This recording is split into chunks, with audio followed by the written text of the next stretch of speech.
हा छोटासा लेख कुणी लिहिलाय माहीत नाही, पण आपल्यापर्यंत पोचवावा असं मला नक्की वाटलं आणि म्हणून तो ध्वनिमुद्रित केला.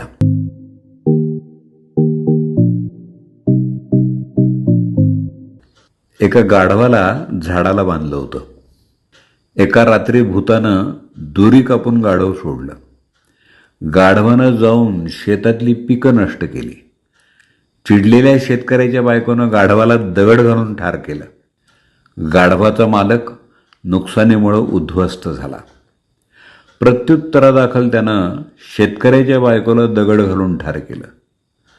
पत्नीच्या मृत्यूमुळं संतप्त झालेल्या शेतकऱ्यानं विळा घेऊन गाढवाच्या मालकाची हत्या केली. गाढवाच्या मालकाच्या पत्नीला राग आला. तिनं आणि तिच्या मुलानं शेतकऱ्याच्या घराला आग लावली. शेतकऱ्यानं आपल्या घराची राख बघून पुढं जाऊन त्या गाढवाच्या मालकाच्या बायकोला आणि मुलाला दोघांनाही ठार केलं. शेवटी जेव्हा शेतकऱ्याला वाईट वाटलं तेव्हा तो शेतकरी त्या भूताला म्हणाला, तुझ्यामुळे हे सगळे मेले, असं का केलंस? त्या भूतानं उत्तर दिलं, मी कुणालाही ठार मारलं नाही. मी नुसतंच दोरीनं बांधलेलं गाढव सोडलं. तात्पर्य, आज माध्यमं भूतासारखी झाली आहेत. ते दररोज गाढवं सोडत राहतात. लोक प्रतिक्रिया देतात आणि एकमेकांशी भांडतात, एकमेकांना दुखावतात, अगदी कसलाही विचार न करता.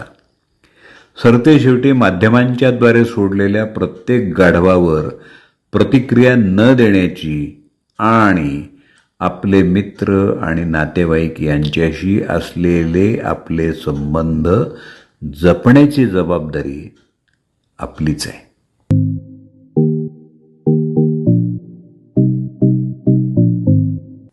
माध्यमं, चॅनल तमाशा घडवून आणतात, पैसा कमावतात, नुकसान आपलं होतं. काय पटलं ना? हा छोटासा कानपिळणीचा लेख मला आवडला म्हणून तुमच्याशी शेअर केला. आवडला असेल तर जरूर फॉरवर्ड करा.